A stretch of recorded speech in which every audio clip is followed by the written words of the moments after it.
Hello friends, આપણી YouTube channel game changing સાયકોલોજીમાં આપ સૌનું હાર્દિક સ્વાગત છે। આજના વિડીયોમાં આપણે આવનારી ફિલ્ડ ઓફિસરની પરીક્ષા એ ઉપરાંત ટેટ ટાટની આવનારી જે પરીક્ષા છે તો એમાં મનોવિજ્ઞાનના જે વારંવાર પૂછાતા પ્રશ્ન છે તો એની ચર્ચા કરીશું। એ ઉપરાંત જે વિદ્યાર્થીઓનું મનોવિજ્ઞાન છે એવા વિદ્યાર્થીઓ માટે પણ જીસેટ અને યુજીસી નેટમાં આ વિડીયો અગત્યનો સાબિત થશે।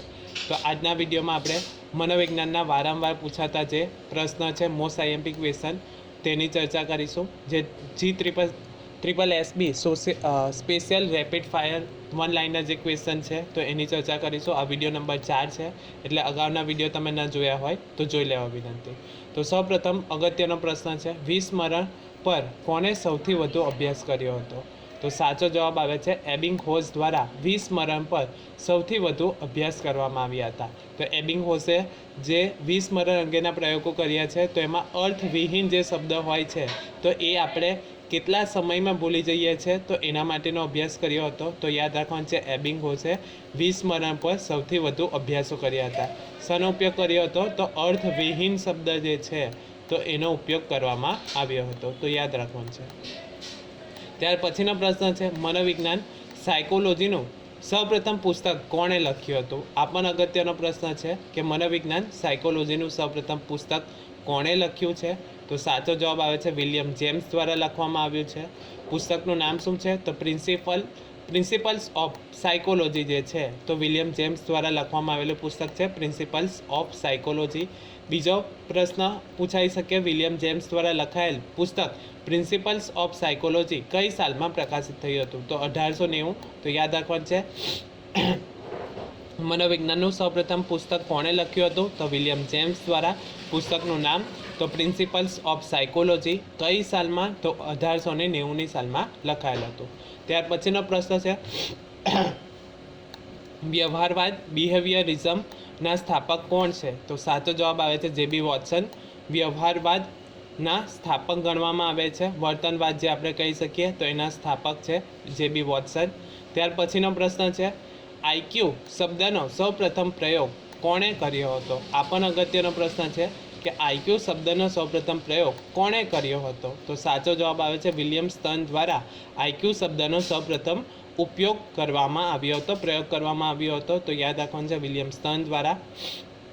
માનસિક વય છેદમાં શારીરિક વય ગુણ્યા 100 કરશો એટલે તમને આઈક્યુ મળશે, તો એ પણ સૂત્ર યાદ રાખવાનું છે, માનસિક વય છેદમાં શારીરિક વય ગુણ્યા 100 કરશો એટલે તમને આઈક્યુ મળી જશે, તો યાદ રાખવાનું છે સૂત્ર પણ।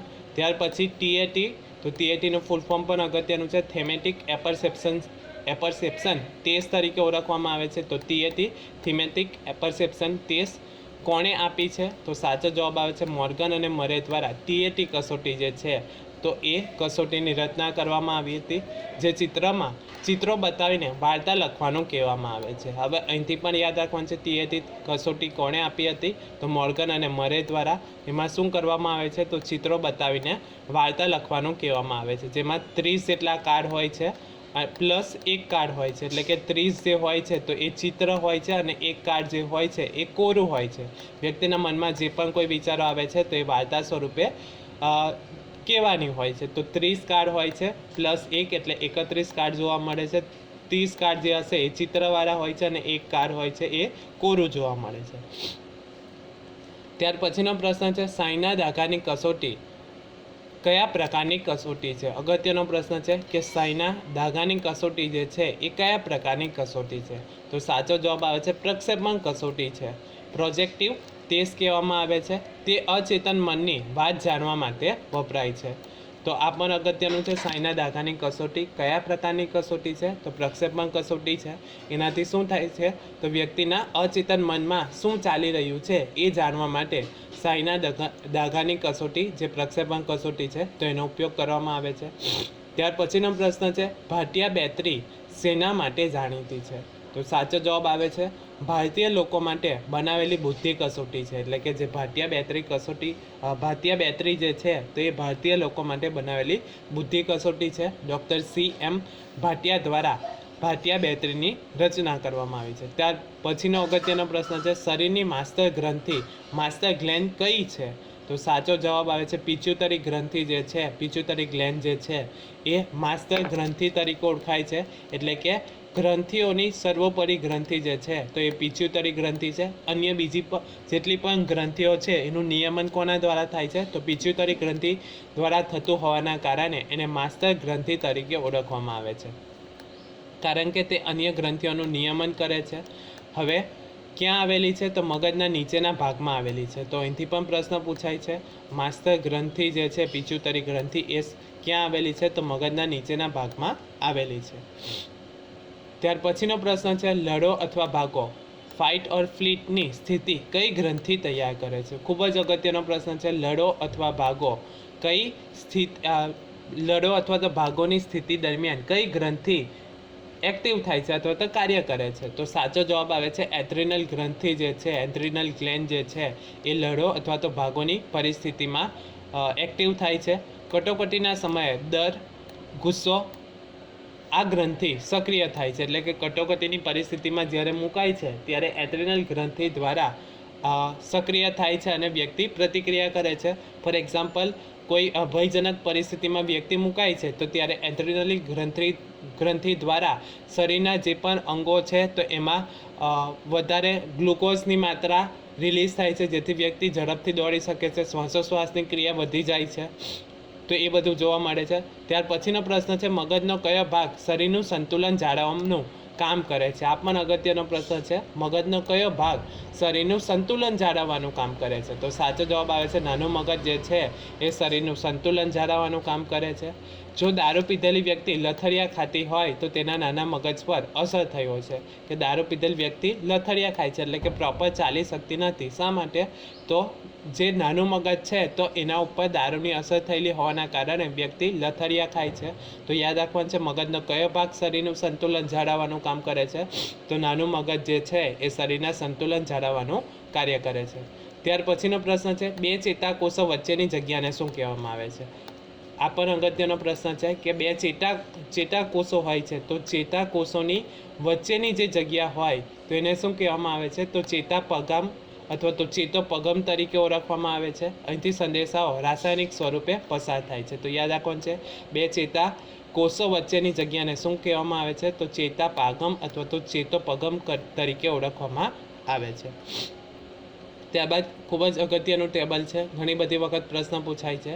અહમ રક્ષણ પ્રયુક્તિ જે છે તો એ કોના દ્વારા આપવામાં આવી હતી તો સિગમન્ડ ફ્રોઈડ દ્વારા. તો યાદ રાખવાનું છે, અહમ રક્ષણ પ્રયુક્તિઓ ડિફેન્સ મિકેનિઝમ તરીકે ઓળખવામાં આવે છે. કોના દ્વારા આપવામાં આવી છે તો સિગમન્ડ ફ્રોઈડ દ્વારા આપવામાં આવેલી પ્રયુક્તિઓ જે અહમ એટલે કે ઈગોને ચિંતાથી બચાવે છે.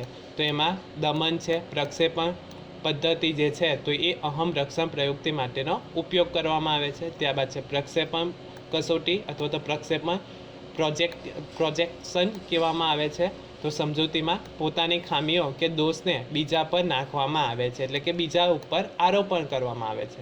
ફોર એક્ઝામ્પલ, નાચ ન જાણે આંગણ ટેઢા, એ જ રીતે કોઈ વિદ્યાર્થીના પરીક્ષામાં માર્ક્સ ઓછા આવે છે તો એ શું કરશે, પ્રક્ષેપણ આરોપણ શું કરશે તો કહેશે કે પેપર હાર્ડ હતું અથવા તો પેપર ચેક જે કર્યું છે એને નહીં આવડતું હોવાના કારણે મારા માર્ક્સ ઓછા આવ્યા. તો પ્રક્ષેપણ બીજા ઉપર આરોપણ કરવામાં આવે છે.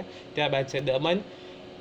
તો દમનમાં રિપ્રેશન અસહ્ય કે દુઃખદ વિચારોને અચેતન મનમાં ધકેલી દેવામાં આવે છે, એટલે કે દમન કરવામાં આવે છે. કે દુઃખદ લાગણીઓ, ફોર એક્ઝામ્પલ કોઈ વ્યક્તિ સાથે કોઈ દુઃખદ ઘટના બની હોય તો એને ભૂલવા માટે શું કરે છે તો એ અચેતન મનમાં એને મોકલી દેવામાં આવે છે, તો એને દમન કહેવામાં આવે છે. ત્યારબાદ છે અચેતન અનકોન્શિયસ માઇન્ડ. તો મનનો સૌથી મોટો ભાગ જેમાં દબાયેલી ઈચ્છાઓ અને દુઃખદ અનુભવો હોય છે તો એ અચેતન મન હોય છે. ત્યારબાદ છે નિરીક્ષણાત્મક શિક્ષણ. આલ્બર્ટ બાંડ્યુરા દ્વારા આપવામાં આવેલો સિદ્ધાંત છે જેમાં વ્યક્તિ અનુકરણ દ્વારા શીખે છે. અગત્યનું છે, ઘણી બધી વખત પ્રશ્ન પૂછાય છે નિરીક્ષણાત્મક શિક્ષણ. તો આલ્બર્ટ બાંડ્યુરા દ્વારા આપવામાં આવેલો સિદ્ધાંત છે જેમાં વ્યક્તિ અનુકરણ દ્વારા શીખે છે. એટલે કે અનુકરણ એટલે શું તો કોઈક બીજી વ્યક્તિને જોઈને બાળક અથવા તો જે પણ કોઈ વ્યક્તિ છે તો એ શીખે છે. ફોર એક્ઝામ્પલ, નાનું બાળક માતા પિતા અથવા તો ભાઈ બહેન અથવા તો શિક્ષકો કઈ રીતે બોલે છે, કઈ રીતે વર્તન કરે છે તો એનું અનુકરણ કરીને બાળક શીખે છે. તો યાદ રાખવાનું છે નિરીક્ષણાત્મક નિરીક્ષણ. તો એ કોના દ્વારા આપવામાં આવેલો સિદ્ધાંત છે તો આલ્બર્ટ બાંડ્યુરા દ્વારા આપવામાં આવેલો સિદ્ધાંત છે. ત્યારબાદ આવનારી જે ટેટની પરીક્ષા માટેનો અભ્યાસક્રમ મુજબના જે વિડીયો છે તો આપણી યુટ્યુબ ચેનલ પર પ્લેલિસ્ટમાંથી તમને મળી જશે. એ ઉપરાંત જે વિદ્યાર્થીઓનું મનોવિજ્ઞાન છે એવા વિદ્યાર્થીઓ માટે જીસેટ અને યુજીસી નેટ માટેના પણ ઘણા બધા વિડીયો અવેલેબલ છે. તે ઉપરાંત પ્રોબેશન ઓફિસર માટેના જે પણ કોઈ વિડીયો બનાવ્યા હતા એ ફિલ્ડ ઓફિસર માટે પણ અગત્યના સાબિત થશે. તો તમે પ્લેલિસ્ટમાંથી એ વિડીયો જોઈ શકો છો. આશા રાખું છું કે તમને આ વિડીયોમાં સમજ પડી ગયા છે, અને જો તમને આ વિડીયો પસંદ પડ્યો હોય તો વધુમાં વધુ લાઇક કરો, શેર કરો અને અમારી ચેનલને સબસ્ક્રાઈબ કરો. Thank you.